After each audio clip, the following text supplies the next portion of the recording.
कि भाई पहले तो दूध लेना शुरू करें प्रारंभ, फिर दूध अगर बहुत समय से ले रहे हैं तो क्या करें, दूध को कम करके छाछ को लेना प्रारंभ, मतलब छाछ ज्यादा लें दूध कम लें।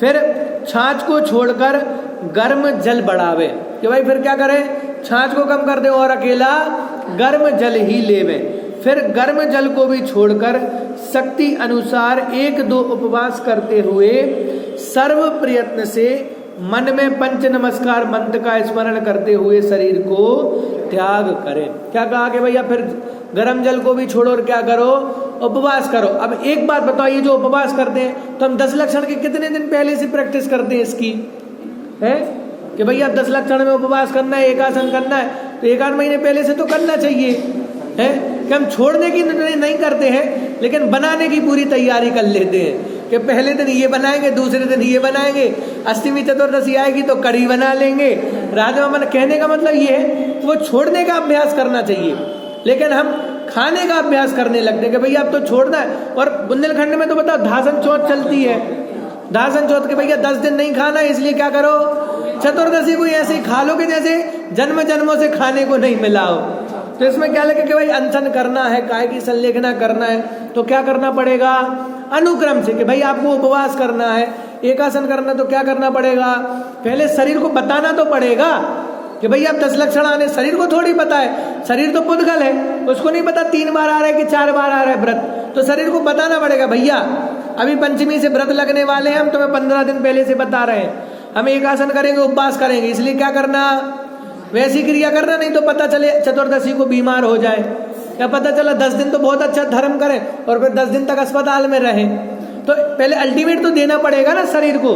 तो इसमें क्या लगा कि संलेखना धारण करना है, लेकिन क्या करना पड़ेगा, अनुक्रम से धारण करना पड़ेगा। तो जो भी कार्य प्रारंभ करते, जितना भी करते, क्या करते हैं, सब एक क्रम से करते। भाई जैसे घर भी बनाना तो क्या करेंगे कि क्रम से ही तो करेंगे कि भैया पहले छत बना लेंगे कि बाद में नींव डालेंगे, ऐसा नहीं है, पहले नींव भरेंगे, फिर धीरे धीरे क्या करेंगे, दीवारें खड़ी करेंगे, फिर बाद में क्या करेंगे, छत लेंटर जो भी काम है वो होगा। तो वैसे इसमें भी करना है, अनशन आदि करना है, शरीर को क्रश करना है, तो इसके लिए भी क्या करना पड़ेगा कि अनुक्रम से, कि पहले इतना इतना छोड़ो, धीरे धीरे आसक्ति घटाएंगे, तब क्या होगा, परिणाम स्थिर होंगे। इसका मतलब करने को मनाही नहीं है, विधि पूर्वक करने को मनाही है। मतलब कोई पैनी चीज नहीं हो, पैनी तलवार नहीं हो, और आप उससे कितना भी प्रहार करते रहो तो क्या होगा कि कोई फल प्राप्त नहीं होगा ना। लेकिन अगर तलवार पैनी हो तो फिर क्या होगा, है कि एक बार में प्रहार करोगे तो सामने वाली वस्तु का नाश हो जाएगा। तो ठीक उसी प्रकार से संलेखना धारण तो करना है, समाधि तो करना है, लेकिन वो कैसी करना है, अनुक्रम से, अनुक्रम से, कि भाई क्रम क्रम से क्या करना है, विशुद्धता बढ़ाते जाना है। अब देखो भावार्थ, अपनी आयु का शेष समय देखकर उसी के अनुसार देह से, इंद्रियों से ममत्व रहित होकर, आहार के स्वाद से विरक्त होकर क्रमशः काय संलेखना करता हुआ विचार करें। तो भैया आप जान लो कि जैसे पंडित जी को प्रतिभास हो गया, क्या आभास हो गया कि भैया अब हमारी आयु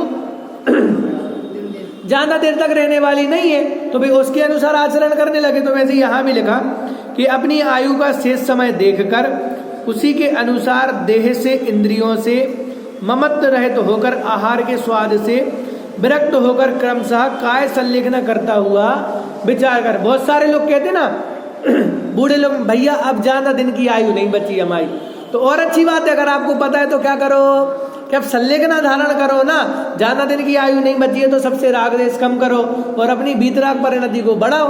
आपको पता चल गया ना कि अब ज्यादा तो नहीं जी पाएंगे, तो कौन कह रहा है ज्यादा जियो, बिल्कुल मत जियो, लेकिन मरण करो। कैसा मरण करो कि वो समाधि पूर्वक मरण करो।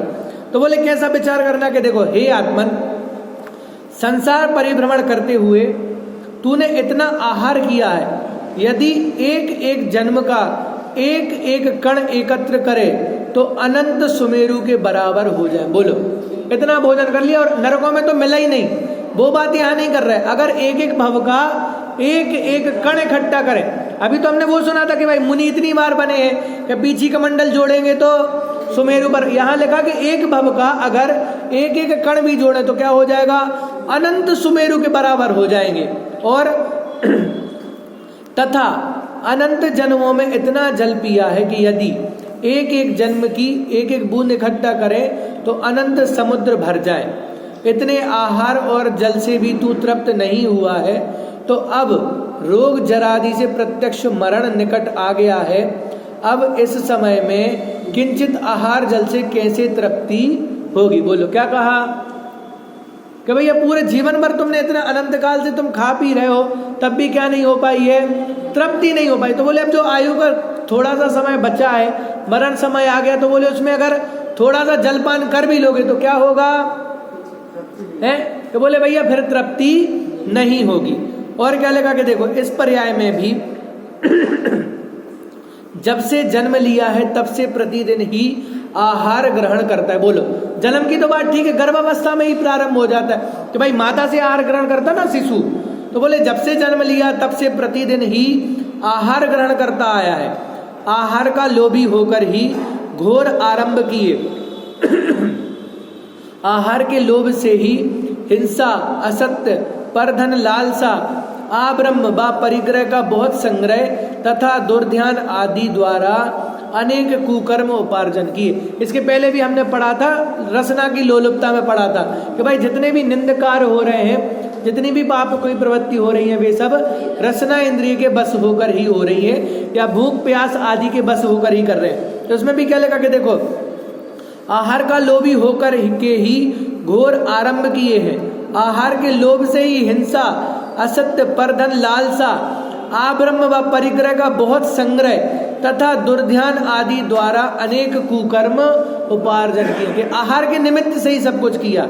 अब आहार की शुद्धता से ही दीन वृत्ति से पराधीन हुआ। आहार की शुद्धता से ही दीन वृत्ति से पराधीन हुआ। आहार देखो इसमें लिखा ना कि भाई अब आहार ग्रहण करने जाना है तो क्या करना, वहां याचना ही तो लिखा ना कि याचक बन के क्या करना पड़ रहा है, मांगना पड़ता है। तो आहार के द्वारा ही क्या हुआ कि आहार के द्वारा ही पराधीन हुए। आहार का लोभी होकर भक्ष्य अभक्ष्य का विचार नहीं किया, रात्रि दिन का विचार नहीं किया, योग अयोग का विचार नहीं किया। आहार का लोभी होकर क्रोध, अभिमान, मायाचार, लोभ, याचना भी की। आहार की इच्छा करके अपना बड़ापना, स्वाभिमान नष्ट किया। आहार का लोभी होकर के अनेक रोगों का घोर दुख सहा। नीच जाति, नीच कुल वालों की सेवा की। आहार का लोभी होकर स्त्री के अधीन रहा, पुत्र के अधीन रहा। कि भाई ये सब जितने भी पाप किए वे सब किसके निमित्त से करे? एकमात्र आहार की पूर्ति के लिए। और आहार का लंपटी निर्लज्ज होता है, आचार विचार रहित होता है, आपस में कट कट कर मर जाता है, दुर्वचन सहता है। आहार के लिए ही त्रियंच गति में परस्पर मार डालते हैं, भक्षण कर लेते हैं। बोलो कि भाई क्या लगा कि आहार का लंपटी निर्लज्ज हो जाता है, फिर उसे शर्म भी नहीं आता। पूछ क्यों भैया कुछ खाने को है क्या? मतलब 1 घंटे पहले बढ़िया पेट भर के खाया होगा, 1 घंटे बाद भी क्या करेगा है? तो फिर मम्मी बोलेंगे बोले राक्षसी पैदा हुए हो, अभी खाया है फिर क्या कर रहे हो?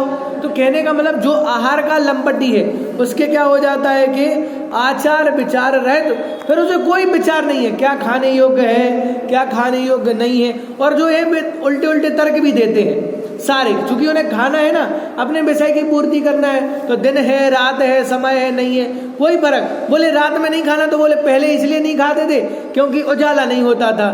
बोले अब तो बड़े बड़े बल्ब जल गए ना, तो अब तो हमें सब कुछ दिखता है। और बोले रात में खाने का निषेध है, बनाने का निषेध है, हम दोपहर में बना लेंगे।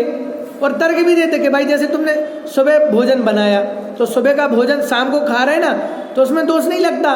तो वैसे हम सुबह का भोजन रात में खा लेंगे तो हमें दोष नहीं लगेगा। कहने का अभिप्राय ये है कि इतनी आसक्ति है कि जिस चीज में वे घुसे हैं, तो ये गलत चीज करते हुए भी क्या नहीं मान रहे हैं कि मैं ये गलत कर रहा हूँ, ये भी नहीं मानने को तैयार है आज के लोग। तो जब मानने को तैयार नहीं है तो फिर ऐसी चीजें हो रही हैं। तो क्या कहा कि आहार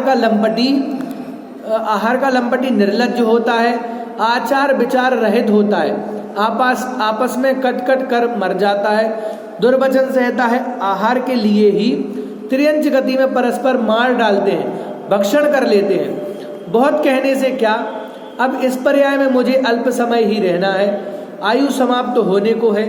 इसलिए रसों में गृद्धता छोड़कर, रसना इंद्रिय की लालसा छोड़कर यदि आहार का त्याग करने में उद्यमी नहीं होऊंगा तो व्रत, संयम, धर्म, यश, परलोक इनको बिगाड़कर कुमरण करके संसार में ही परिभ्रमण करूंगा कि भैया अब समय कम है, अगर अभी भी आहारों में ग्रद्धता रही तो फिर क्या होगा, या फिर ये जो मेरा सुलझना है वो नहीं हो पाएगा। तो अभी इतनी चर्चा हमने करी है, शेष चर्चा आगे करेंगे। ओम